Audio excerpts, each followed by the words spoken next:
Live, Laugh, Larceny discusses true petty crimes that may be disturbing to some. Or could be easy listening to all you psychopaths out there. All stories are based on actual events, but details may vary. Listener discretion is not advised.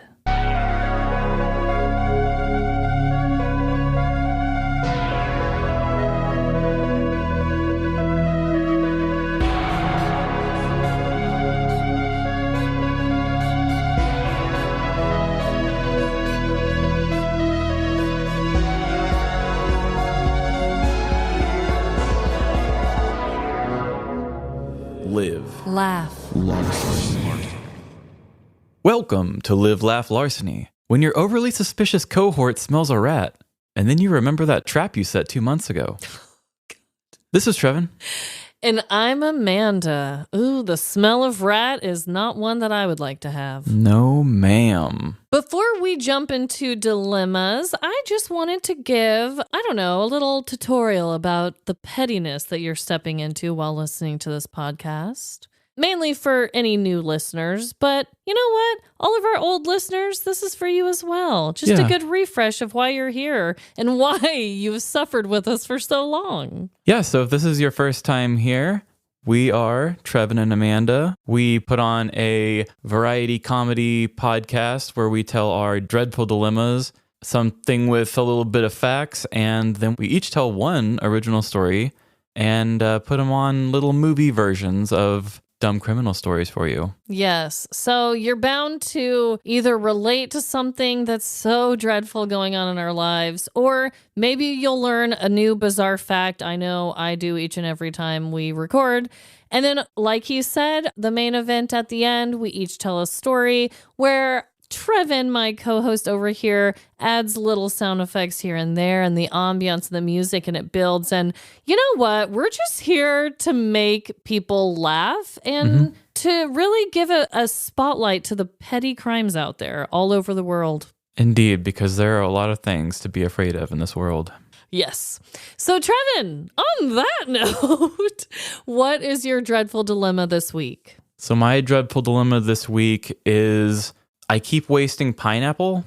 Okay. So I buy it and I don't eat it in time. Oh. And so I set a goal for myself this week. I said, I am going to buy the pineapple and I'm going to actually eat it this time. Yeah. Tuesday morning, beginning of my week, I was eating my breakfast and I bit the inside of my lip really bad. Okay. I've talked about this before. It's happened to me. I just do that sometimes. I guess my teeth are moving on me. It's been swollen, still is right now. And now I tried to eat my pineapple. It just hurt the lip bite really bad. Oh, yeah, the acid. So I'm going to probably waste that pineapple again because I just can't enjoy it right now. Well, Trevin, maybe we need to dig a little deeper, right? Mm-hmm. Why is it that you think that you need to buy a full pineapple as often as you do? Do you just like the pineapple aesthetic, the way that it looks on the outside? Because it seems like maybe it's just not for you right now. Well, I buy like the pre-cut. You do? Yeah. Oh, well, that was going to be my suggestion is why don't you just buy like some of the smaller containers of it? Well, I'm still wasting that. Well, this totally throws my whole perception off. Yeah, I don't know what to tell you there. I'm like really excited about getting pineapple when it's time to go grocery shopping. Yeah. But then it's like it escapes my brain until it's bad. And then I remember it. And Life it's not good. happens and the pineapple is not here for it. Yeah. Right? Okay. Damn, that's dreadful. I also have a dreadful dilemma. My dilemma this week, however, occurred on February 21st of 2024. Let the record state. Whoa. I received my first mosquito bite of the year already. Oh, yeah. It's been getting warm. This is an outrage. This is a crisis. Mm-hmm. I was outside coloring beautiful chalk drawings with my kids. I looked down, had one on my ankle, and I don't know if it's still there. This happened like a week ago because we've been coloring on that sidewalk for a long time. Mm-hmm. It's built up. But anyway, yes, first mosquito bite. I've already received it. What the actual hell? The weather has been so nice And it's so surreal to kind of have some of these summer problems right now in February. We were outside just a little bit ago, and I'm sitting here getting like blasted in the face with sun. And I'm like, wow, I'm going to have a sunburn on half of my face if we keep talking here. And I'm like, it hasn't even been my birthday yet, technically. While we're recording. Yeah. I don't remember it being this nice at this time before. No, I don't think it ever was. And if you guys are OG listeners, or if you're people that have gone back, I mean, it's a thing with me. Mosquitoes are like top fear, up there with pooping my pants in public and losing family members, okay? Mosquitoes. Not in that order. Mosquitoes are up there, okay? It was very, very alarming to me to see them already swarming around my ankle in February in Kansas City, Missouri, you guys. If you live places where it's always tropical and there's always bugs, they're probably like, what the hell? But here it is. I usually get at least a few months where I don't have to worry about them. Yeah, and who knows with the way it is around here, maybe we won't see it again for another month or two, and it'll go back to being cool. You never know. All I know is it's like 74 right now, and that's weird. So weird. So we are going to be doing a round of 2 truths and a lie this week. I've got 3 wires. Which one do I cut? I'll give you 2 truths and a lie. But wait, we don't have time for this. We are, and it's my week to go first. When I came up with this one, it wasn't the theme I was originally going for, but I just started coming across fun facts about furry critters. Oh, okay. Furry critters. I hate to be negative, but I feel like the last time you brought furry critters up, it was like how mean otters were. So tread lightly. So I'm going to give you 2 truths and a lie about furry critters. All right. Statement number 1. Honey badgers will emit suffocating secretions from their anal glands to clear a beehive. Okay. Statement number 2. In times of great famine, mother quokkas will chew off their own limbs to feed their children. Or statement number 3. In Venezuela, the capybara is allowed to be eaten for Lent, even though it is a meat-free fasting. Well, a couple of those creatures, I'm like, what is that? Sorry for the interruption, everyone. Me trying to explain these critters while on the spot is what we in the business call bad radio. But just in case you also felt the same way as Amanda, here are some fast facts about the capybara and the quokka. Yes, I pronounced it incorrectly on the episode. The quokka is the smallest type of wallaby in Australia. On average, they weigh between 5.5 and 11 pounds and are roughly the size of a small cat. They carry their young in pouches like kangaroos and have killer smiles. The capybara is a semi-aquatic giant rodent native to South America. Weighing between 77 and 150 pounds, the capybara possesses swimming skills similar to a beaver, despite their pig-like shape. Now let's pick up right after Amanda realizes that the capybara is in the children's movie, Encanto. Damn. I think that B is the lie. Okay. So you think that in times of great famine, mother quokkas will not chew off their own limbs to feed their children? I'm hoping not. You are correct. Thank goodness. It's actually much worse. What? From Mental Floss. When pursued by a predator, a fleeing quokka mom will eject her baby from her pouch. Thusly launched, baby quokkas flails about on the ground, making weird hissing noises and attracting the predator's attention, while mama quokka escapes to live another day. That is so much worse. Yeah, so they're actually bad mothers. Damn. Not the eat your own limbs off for your children mothers. Right. I was over here. Well, first of all, I just didn't want them to eat their own limbs off because that would be really sad. But when I saw the picture, I was like, could they even reach their little limb? You know, their little arms? But damn, chucking their kids as a distraction, that's a new level of low. I thought you were going to say love. Self-love. Self-love. My God. Queen shit. Okay, so the other 2 are true. The other 2 are true. For the badger fact, from awf.org, a badger will emit smelly, suffocating secretions from their anal glands to fumigate hives, causing most of the bees to flee and stunning or killing those that remain inside. Damn! They bite or claw into the nest and scoop out the honeycomb. I mean... You and your stinky badger ass. That's one way to clear a place out, I guess. Mm-hmm. And the capybara, fact from Atlas Obscura, sometime between the 16th and 18th centuries, accounts vary, Venezuelan clergymen wrote to the Vatican with a special request. They had discovered an animal that lived in water and had webbed feet and tasted like fish. With Lent approaching, they asked the Vatican to grant the animal the status of fish so that they may eat it during the upcoming days of meat fasting.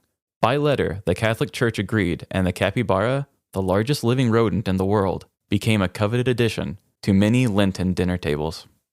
Damn, they're like, we are hungry. Yeah, how can we kind of still be following the rules?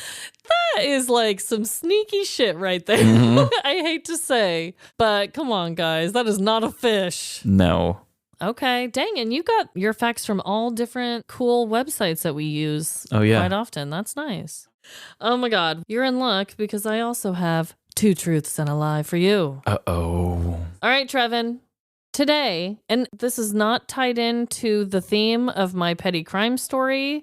This was just kind of weirdly, like you said, I found one fact about this specific item, and I was like, I'm going to find more to do this. So today, my 2 truths and a lie is going to be about Pop Rocks candy. Oh, okay. Do you know much about the candy? Oh, yeah. I used to have them a lot as a kid. And wasn't there like a urban legend about them with Coke? Oh my God, Trevin. Yes, there was. Okay, hold on. I did bring us some. Oh, So Daddy wants some Pop Rocks. I brought us, this is the original flavor retro pack from the 1970s, original cherry. And then I just got a modern day one. That's Tropical Punch Blue popping candy. Okay, The art style still hasn't really changed much from the 90s. Honestly, no. Kind of has that old Surge look to it. Maybe if you get it right, you get to choose which one is yours. And if you don't, I get to choose. Oh, God, I can't even decide. Okay, here we go. Statement number 1. The inventor of Pop Rocks was sentenced to life in prison after murdering his partner. Statement number 2. A candy chemist lost a finger while making the first large batches of the treat. Or statement number 3. Pop Rocks were discontinued in 1982 due to rumors of a child exploding after ingesting the candy with a Coke. Okay, so I'm going to say that 3 is true because that was off the urban legend. Maybe they did stop and then eventually come back. Damn it. I'm going to go with statement number 1 as the lie. Trevin! Yes? We both got it right! Oh my gosh, I think we're both a couple of winners. Oh my God! And you know what? I thought for sure that the way that I worded that about it being discontinued, it would have tricked you, but you are far too smart for that because clearly the urban legend reached you as well. Yeah, I was also just doing a deep dive about urban legends literally like last week. Oh my God, okay. It's referenced in the movie Urban Legend. Oh, okay. Well, for those who don't know about that, I have a lot of information. Okay, before I dive in here, I got a lot of good info from thrillist.com, and there was actually an article called How the Explosive Pop Rocks and Coke Legend Destroyed an Iconic Candy Brand. And it's by Natalie O'Neill, and shout out because I'm telling you, the entire article had me gripped. I'm only sharing a fraction of it. I personally just had no idea that they had so much drama, and there were things in the article that I didn't even cover. Pop Rocks went through a lot. So number 1, about the inventor of Pop Rocks being sentenced to life in prison after murdering his partner is completely fabricated. That was not even one that I skewed slightly or changed something up. That is just something I flat out made up. No part of that is even close to being true. So statement 2 about the candy chemist losing a finger, that one is true. I'm going to read you guys a quote from Marv Rudolph, author of Pop Rocks, The Inside Story of America's Revolutionary Candy. And this kind of explains what happened with the finger. This is the quote. It was highly dangerous. I know at least one guy who lost a finger. It was crushed between a cooling tube and a steel beam. We were working with a 300-degree molten candy and 600 pounds of pressure, powerful enough to blow off the sides of a truck. If you got a leak, a lot of people were going to get hurt.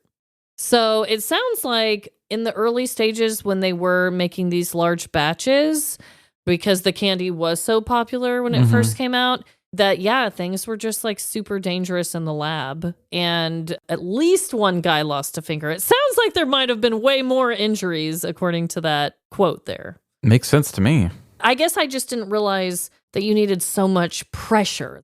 The heat of it, I get, but the pressure part, that's kind of scary. Now, statement number 3 explained a little bit, and this is the urban legend that you brought up from earlier. And this is all, like I said, from the Thrill List article. I loved how they explained this, and I kind of copied and meshed together my own little explanation from that article about this part. So, John Gilchrist, the child actor best known as Mikey from Life Cereal's most notable commercials, then an athletic 11-year-old living in Westchester, New York in 1979, had unwittingly become the subject of a wild rumor. The rumor was that the actor who played Mikey in the 1972 Life Cereal ad mixed too much of the carbonated candy Pop Rocks with too much Coca-Cola, and his stomach exploded. Variations of the urban legend claimed that it was his head that had exploded, or specified the precise number of Pop Rocks packets and Cokes involved. I guess a lot of people thought he had 6 of each. So 6 Cokes and 6 packets of Pop Rocks. I don't know why, that's what it says.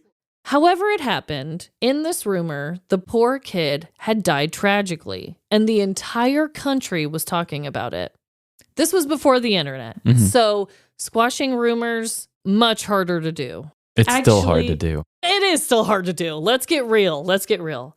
However, back then, it was all word of mouth. Like, what are you going to do? Go to every town and be like, he's alive! So Pop Rocks actually tried to get the young actor to do an ad with them to show everyone in America that he was alive and well. However, he was still under contract with Life Cereal, and so he was not allowed to do an ad. Oh. All in all, because of this one little lie that was going around everywhere, the company lost a total of $30 to $40 million, and they discontinued the product. Pop Rocks has since been revived after the trademark was sold off to a Spanish company called Zeta Especial, though it produces much less per year than General Foods did in the 70s. 40 years later, it's still one of the top questions I get, says the young actor Gilchrist. They interviewed him. The former child actor now works as director of media sales for Madison Square Garden. Oh. So that's pretty cool. Top job there. Right? He's doing A-okay, everyone. He's confident that if the legend of Mikey's death emerged today, it would quickly be debunked. And he is quoted saying the shelf life of a story nowadays would last 2 hours. You can prove when a famous child is alive these days a lot quicker. TikTok. But that's crazy that a rumor back then, a horrific rumor, a terrible one that would feed into parents' fears all over America. Oh no, I ate too much Pop Rocks and soda. I'm gonna explode. Yes. Especially back then, the candy was a brand new, like scientific almost invention made in a lab, all these things. It was something that people hadn't seen before. So I could see it getting blown out of proportion and parents being like, I heard that's bad for kids. I'm not going to do it anymore. But I guess I'm just surprised that they actually discontinued it. Yeah, well, word of mouth. You got to wait for it to become nostalgic and then bring it back. And then they forget about why it went away in the first place. That's what it is. And another company clearly is making it happen now. But yeah, so I just thought that was very bizarre. And we will not eat the Pop Rocks during the episode, so we will not annoy you all with the pops and crackles. Yeah, what if I have a sticky mouth afterwards, guys? But you know what won't give you a sticky mouth? All I can think of are things that would give me a sticky mouth. It's ads, Trevin. It's ads. Spoiler. Okay, that's easier. Let's go.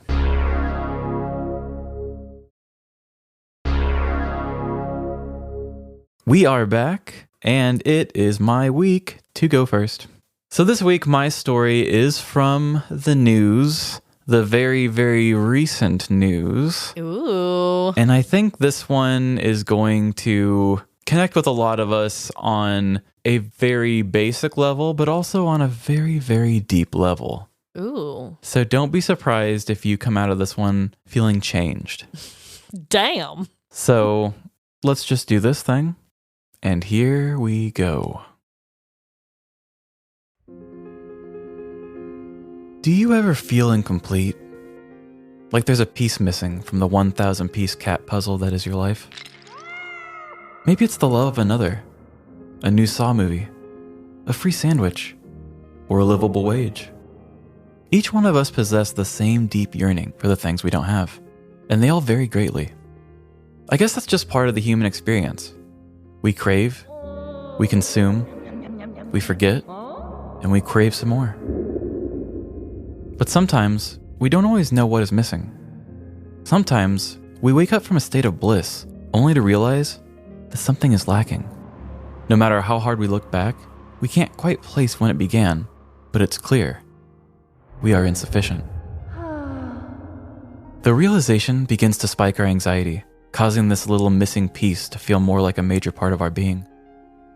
We walk the halls of our jobs, grocery stores, and homes, feeling like a ghost, phasing in and out of objects. Simply because something feels off. Time marches on. Passers-by see us as functioning people in society, but deep down, our brains are still searching. Although I have had many instances like this, most of the time, the thing I'm missing is a good night's sleep. However, living with depression basically since my first conscious thought, there are plenty of times where the missing pieces are much more dire, and every attempt to find it feels futile. Today, I'm going to give you insight into the mind of a man in crisis. A man who will stop at nothing to fill the hole inside himself.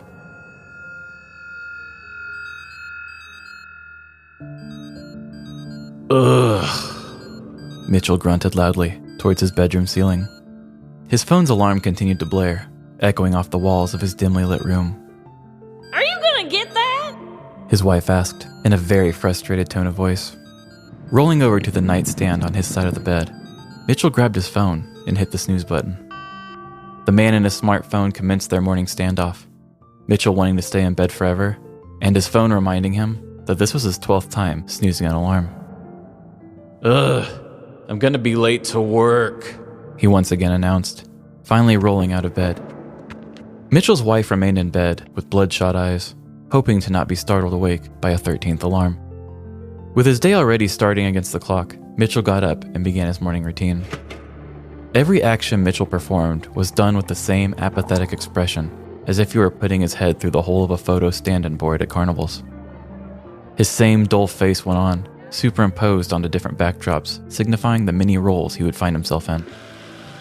A sad guy brushing his teeth, a broken man in traffic, a burnout toll booth operator, and a manic shopper just trying to find gluten-free ravioli. Is it the health section or the pasta section? Each time the backgrounds and activities changed, but not Mitchell's sour, sour puss.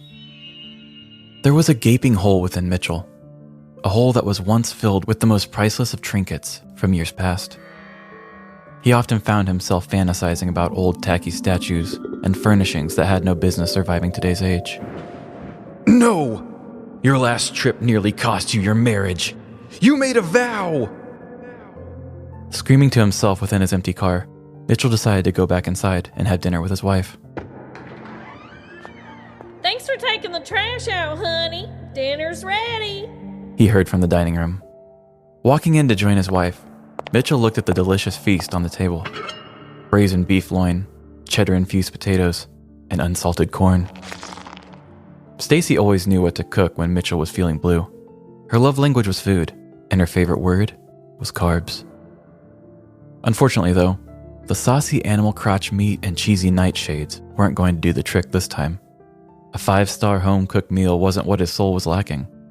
With his head cradled in one palm, he used his other hand to fork the unsalted corn pieces around his plate, only stopping to sigh.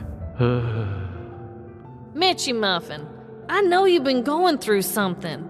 At first, I thought you were just upset about how terrible the season finale to True Detective was, but this sense of melancholy in you it's from something much more than just a very convoluted and stupid plot twist. I think I know what's going on. You miss antiquing. Mitchell dropped his fork directly onto his plate. I know what I said the last time. I was just caught off guard.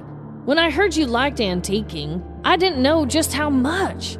I expected maybe $20 to $30 worth of items, but I was in shock with how much stuff you managed to put in your trunk. However, I've had time to think about it. You're a 60-year-old man. We've been together for years. I accept all of you for who you are. If it will make you whole again, we can have an antique day. But only if you can keep it under control. Mitchell immediately jumped up from his chair and came around to give Stacy a hug. Yes, I'll keep it under control. Thank you so much, he yelled after performing a rapid-fire kiss attack on her face. The next morning, Mitchell busted out of bed 5 minutes before his alarm. He showered, put on his favorite antiquing outfit, and woke Stacy up with breakfast in bed. Is that the only thing you wear to antique in? Stacy said before sitting up to eat her breakfast. Mitchell gave his wife a nice strut, showing off his white legs. I got this kilt for $10 at the Spring Family Flea Market. It was a real steal. There's literally no better outfit to antique in than a green kilt and black tank top. Chewing away at her breakfast, Stacy nodded to end the conversation. A short time later, the husband and wife pulled up to the first antique shop, a large warehouse called the Curiosity Shop. Ah, my first victim, Mitchell clownishly said to his wife while rubbing his hands together. The married couple entered the shop and split up. As much as Mitchell loved his wife, he and antiquing were together long before Stacy came into the picture. It was therapeutic for him, and he wanted to be receptive to all of its healing benefits. This experience was a vintage transcendence. Everywhere he looked, there were old rocking chairs, haunted curio cabinets, tube TVs, and jewelry of mysterious origin. Among the treasures were old tin posters of Kermit the Frog with his banjo, and one classic candy jar with pieces inside that made every customer consider dying just to try a taste. His mind was in a whirlwind of whimsy. After the first hour of digging through artifacts of the past, Stacy found Mitchell to check in. Have you gotten anything yet? Slowly cracking a smile, spanning from ear to ear, Mitchell replied, Not yet. I'm just getting warmed up. I'm about to make my first grab. Stacy hugged her husband and went on her merry way. If you need me, I'll be in the creepy puppet section. Getting back into the zone, Mitchell entered a small room with a black and white checkered floor. The closest wall was lined with cabinets and shelves of no size or color relation. Upon the surfaces of these disjointed pieces of furniture were knickknacks, ornaments, and shiny old silverware. Mitchell scanned all of the items until he saw the one that called to him. Mitchell! There, on a light wood grain cabinet, was the most darling makeup brush. He almost shit down the back of his bare legs, he was so excited. Stepping towards the piece, he picked it up and held it in both of his hands. Every engraving and surface was smooth and rustless, just as if it had been manufactured 1 year ago, instead of nearly 100. With expert craftsmanship and a sturdy weight to it, Mitchell knew this brush would stand any test that time threw its way. But would this be the antique that would fill the hole in his life? Was this brush what he was looking for? Mitchell slowly rubbed his hands across the metal handle, looking up at the ceiling for a sign. Once his eyes were off the makeup applicator, his hands told him all he needed to know. This was certainly it. With his decision made, he paced towards the back of the room. From this vantage point, he had a good view of the store with no one to his back. The only obstruction in his view was an old bird cage directly in front of him. It distorted his perspective, but Mitchell took solace, thinking that it also distorted his face to anyone looking his direction. In a quick and precise maneuver, Mitchell relaxed his muscles, kicked up his right leg, and inserted the makeup brush directly into his rectum. The artistry of the piece felt just as detailed to his butthole as it did his hands when he first inspected. Standing still behind his birdcage mask, Mitchell looked out upon the store as the gorgeous makeup applicator steeped in Mitchell's culinary juices. Emotions and sensations pulsed through his veins as he absorbed all of the history from the brush to his anus. Could this have once belonged to a royal queen? Or did it brush the cheeks of Marilyn Monroe? He didn't know. All he knew was that now, in February of 2024, this vintage tool was in his ass. After his mental timer went off, Mitchell pulled the applicator out and thought about his experience. Nah, this isn't it, he thought to himself as he walked over and put the brush back where he got it. During his time behind the birdcage, he couldn't help but notice an antique bottle opener on a white table he was standing near. After stepping away from the cabinet that housed the brush, Mitchell made his way back to the white table where the bottle opener resided. Mitchell did a quick inspection for sharp edges before pulling the same maneuver as before, lifting his leg and inserting the antique. Oh, yes. He spent a little extra time being cautious of the trinket's shape, slowly adjusting it betwixt his cheeks. But again, just like before, once the bottle opener was no longer in his fart box, the interest wasn't there. He shook his head, returning the bottle opener back to the white table. Antiquing around for a couple more hours, Mitchell found his wife in the strange paintings that people will just paint over section. She noticed an immediate pep in Mitchell's step, as she too felt joy. I think I've gotten my fill of this place, Mitchell said. Can we go to the Antique Gallery of Houston just down the street? Seeing the joy back in her man, Stacy squeezed his shoulder. Of course we can, honey. Of course we can. Throughout February of 2024, Spring, Texas police received calls from antique store patrons stating that a man in a kilt was secretly putting items in his rectum. Investigators reviewed cameras where they saw multiple instances of the man grabbing antiques off the shelf and putting them in his butt before returning them back for other customers. With pictures posted and news reports made, the man was finally identified as 60-year-old Mitchell Vest. After issuing a warrant for his arrest, deputies with Constable Mark Herman's Special Operations Unit located Mr. Vest and arrested him for criminal mischief. The confirmed items on the probable cause affidavit obtained by Law and Crime confirmed some of the items that filled Mitchell's hole. A makeup brush, a restoration hardware piece, an antique bottle opener, and a, quote, tobacco tent can. These items were valued at just over $200 and were ordered to be discarded due to fecal contamination. Mitchell Vest's bond was set at $100 with the future court date not yet set. According to reports, shop owners do plan to press charges. There are so many different things one can do when they are feeling incomplete. This is not one of the things I currently do, but in a list that contains literally every possibility, this one is certainly on there. The dates are so scattered on this story. From what I am seeing, there's at least 3 different dates mentioned where police were called by suspicious onlookers. He seems like a serial boofer to me, but the theme about making yourself feel whole felt like a nice topic for all of us to explore. If any of you out there are feeling incomplete, I hope something comes along and fills that hole within you. Because when we are filled, we can better give and receive love. So if the signs of sadness rear their ugly head in your life, remember the lesson in this story.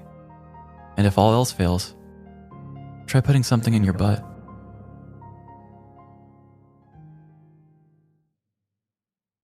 You and your dirty butthole jokes, Trevin. I'm sorry. This story... Oh my God. I wish that our listeners could see me throughout the entirety of that. Well, we do record these things. We just need to have the time to put them together. I know, we do, guys.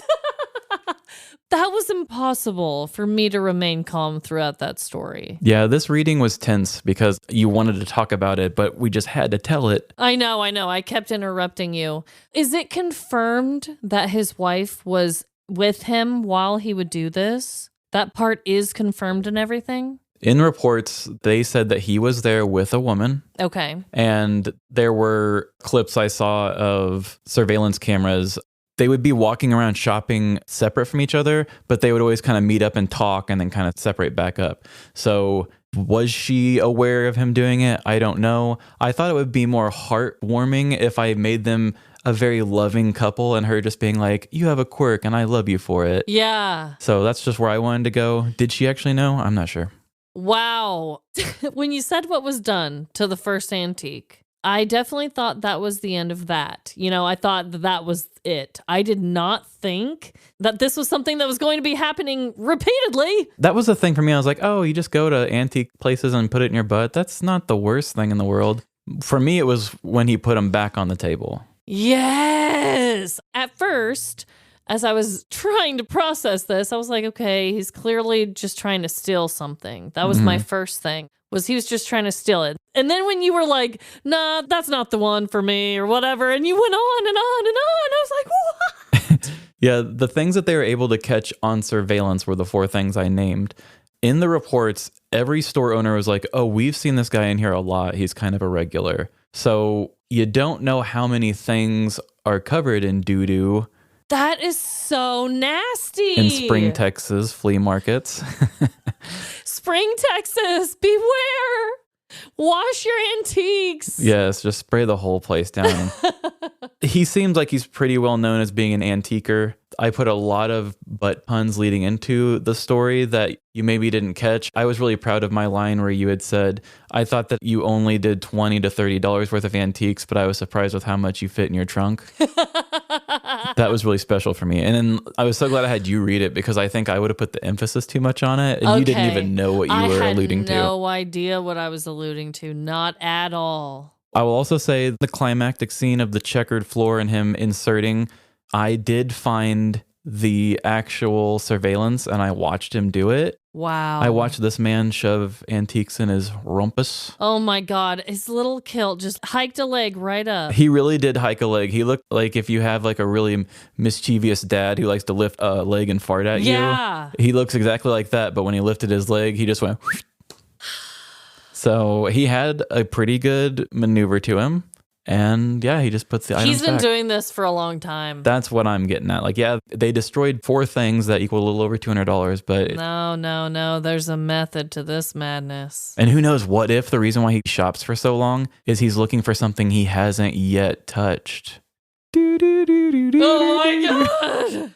We need to send that town just bottles of disinfectant. I would hope that they would have at least been thinking big picture like we are. I don't know, man. The amount of things touched. I feel like I would have made that man pay for my whole entire antique store to get deep cleaned or something. This is so new, the other dates haven't been set. So if we see That's updates, right. I would love to come back and revisit this. Man, wouldn't it be kind of fun to just do like a bonus update where we try and find updates? Because I know for me, I've actually have a couple things that I haven't even shared where I'm like, I had a listener write in and they're like, actually, that was that and blah, blah, blah, blah, blah. Like little updates, you know? Yeah, I mean, unless this is something you wanted to talk about later, but between recording 2 episodes ago and then posting the pictures, your Stanley Cup girl got a name and a face. Exactly. Things like that.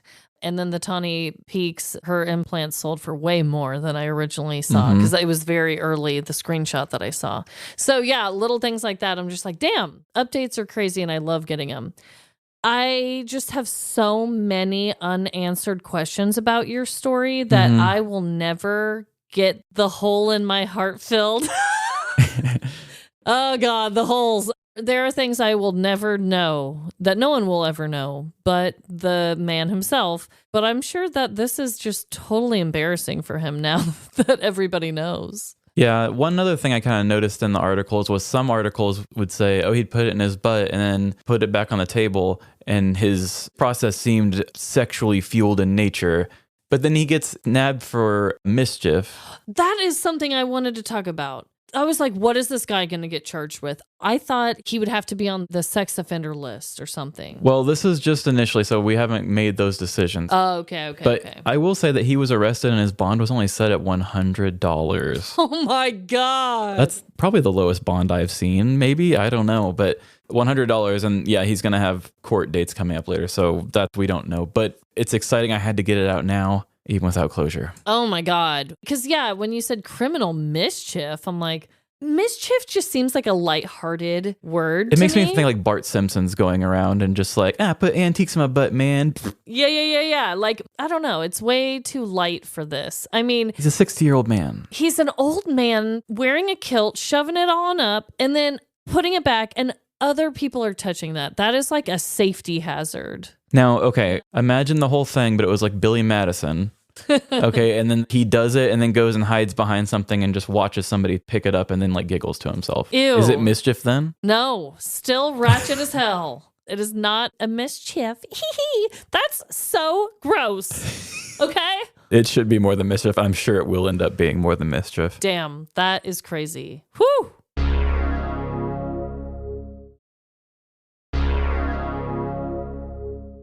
So it is now my turn for my petty crime story, and mine is also from the news.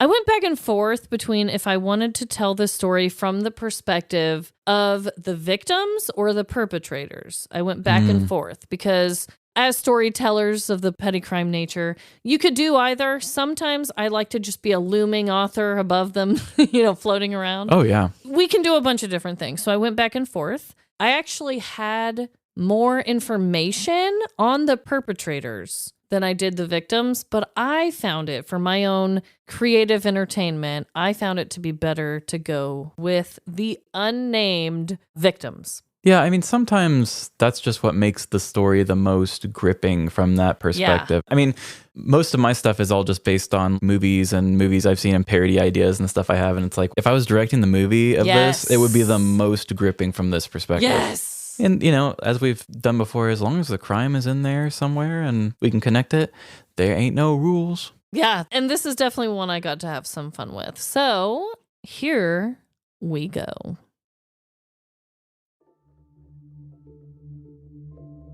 It was an August afternoon in 2022 when a retired couple in Cape Coral, Florida, excitedly entered their new property. They stepped gingerly on the cement floor, due to the home still being in the early stages of construction. The reason for their visit was to inspect the freshly installed walls and to take some measurements. Yet the pair hadn't made it very far when they both froze in mid-motion. In front of the couple was what should have been their recently built and barren partitions. Instead, covering the walls was a disturbing vision. The wife let out an ear-bending scream, while the husband frantically dialed 911 on his cell. 911, what is your emergency? I need the police department and any canine sniffer dogs you've got. I want to hunt whoever did this to my property down. Let me backtrack for a moment. I know you must be wondering, who are these people? What did they see? And where the hell is your normal intro paragraph, tying your petty crime to a particular theme? Well, we will get to most of those questions. But for now, let me take you all the way back on how I'd like to believe this whole story started. Bill and Betty were destined to be together as a couple. When they met in their early 20s, they were stuck to each other like a PB&J. They were opposites, but in a way that balanced both of them out. Bill liked to go fishing, and Betty liked fish tacos. Betty liked to sing, and Bill liked wearing noise-canceling headphones. However, when it came to their life goals, Bill and Betty were on the same page. Both disliked traditional weddings, so they got hitched in a Las Vegas drive-thru chapel. You want fries with that? Both wanted 2 children, but when they had their firstborn, they agreed that an only child didn't sound so bad. Both wanted to travel, work hard, and then retire in the tropical and peaceful city of Cape Coral, Florida. After 40 years of marriage, Bill and Betty had been through it all. Birthday parties, illnesses, dry spells, and wet spells. Through it all, they stuck together. Eventually, their dream to build a home in Florida became a reality. They found the perfect location not far from the water canals and didn't even mind that they would have a grumpy old neighbor next door. Turn that racket down. Bill and Betty drew up their ideal house plans, and construction had been going smoothly. That is, until the couple had gone in to see and measure their new home's walls. Bill and Betty stood frozen in disbelief and terror. Rather than looking at the newly installed bare walls they expected, They were instead covered in vulgar spray paint drawings. Betty fell to her knees while Bill called 911. She wept as she yelled, Penises! There are penises everywhere! On August 27th of 2022, authorities in Cape Coral, Florida, were called to a vandalized home that was being constructed along Northwest 38th Avenue. At the scene, they discovered the property had been broken into and that the walls were desecrated with spray-painted drawings of penises. There were no suspects in sight, but that didn't mean that the petty penis painters hadn't left their scents behind. K9 police dogs were able to track the vandals not far from the crime scene. They were later identified as two 13-year-old boys, Lawrence LaRue and Giovanni Weaver. According to their arrest records, neither teen lived in the northwest part of Cape Coral. Giovanni admitted to entering the home under construction and vandalizing inside with spray paint. He also told officers that Lawrence was with him but did not vandalize anything in the home. Due to this admission, Giovanni was charged with burglary and criminal mischief, while Lawrence was only charged with burglary. While we may never understand what made that teen boy draw male genitalia all over a new home, a grumpy old neighbor had some theories. Larry, who lives nearby, was quoted on the news, saying, You can't always blame parents for the child. I guess I'm not surprised. Because of the culture. It really is a moral issue. no matter if this petty act was committed due to low morals, boredom, or some combination of both, I truly feel for the homeowners. I'm sure they must have felt violated and angry when they stumbled upon the unauthorized penis paintings. All I can hope for them is that they have erected new memories in their home and got a rock-hard paint job. Okay, love the puns at the end, but I gotta say, just because it's the most recent thing that I heard, that grumpy neighbor must have loved having somebody put a camera or a microphone or whatever, a recording device, and be like, we want to hear your opinion. Oh, did he ever? And man, they were interviewing really random people, probably because the homeowners didn't want to do an interview. So they're like, well, who else we got around here? Yeah. Who wants to talk about these penis paintings? How close can we get to this without having the real people that went through it? I know. And then also, I did not expect that we would have the full names and a mugshot of these 13-year-olds. Yeah, that was really surprising to me too. I know. I even considered, like, should I just say their first name? Like, I don't want them to wear this forever. They're 13. We all make mistakes, but it's everywhere. It's in every article that I read. And I just thought that was really weird because usually minors, their names are always taken out. Always. And where did you say it took place again? Cape Coral, Florida. Oh, yeah, Florida. Maybe Florida has no rule against it for age. I have no idea. Or maybe it's because it wasn't that serious of a crime, that it was petty. I don't know.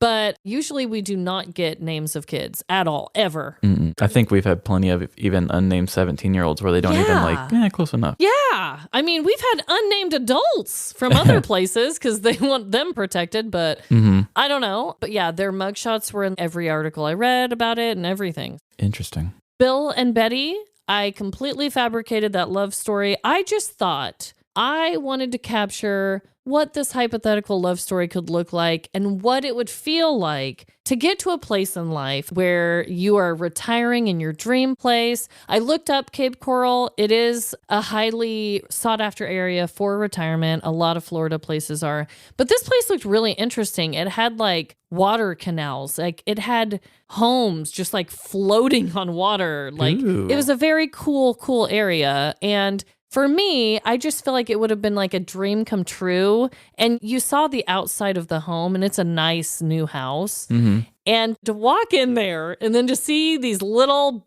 penis paintings everywhere, that was the thing that struck the chord with me the most. Just the shock of dick. Just the shock of pure penis everywhere. Yeah. As being a 13-year-old boy once. I do get it. And as a 34-year-old man now, I still get it. You still get it. Yeah. I mean, I went back and forth. I was like, should I make this all about like, everyone has their own way of drawing a penis, you know? Like I went back and forth, like, should I do it like this? Should I do it like that?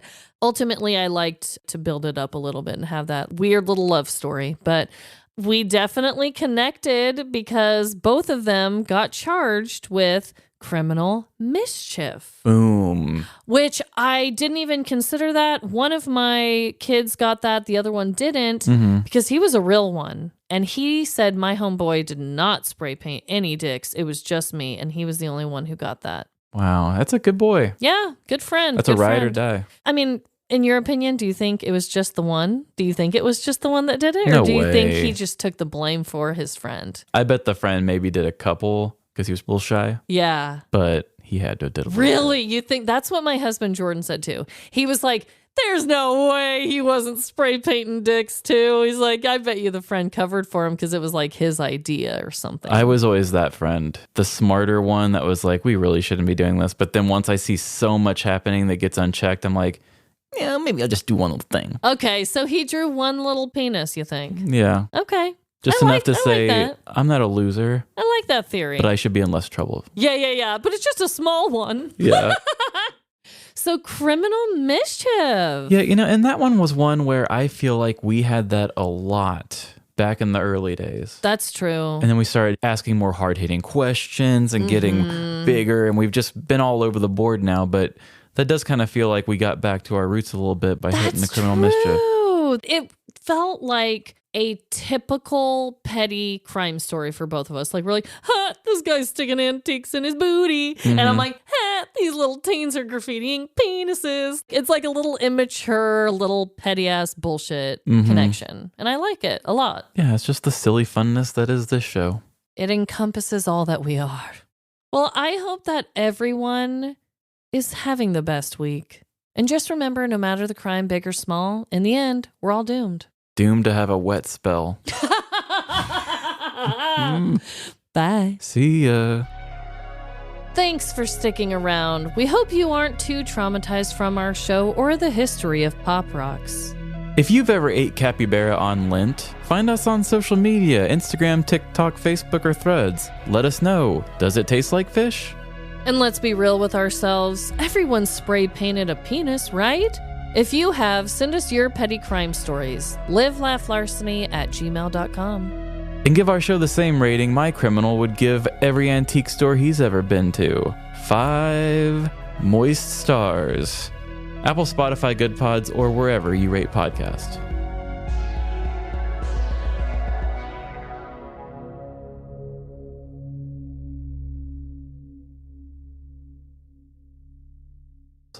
Kicked up his right leg and inserted the makeup brush directly into his rectum. No!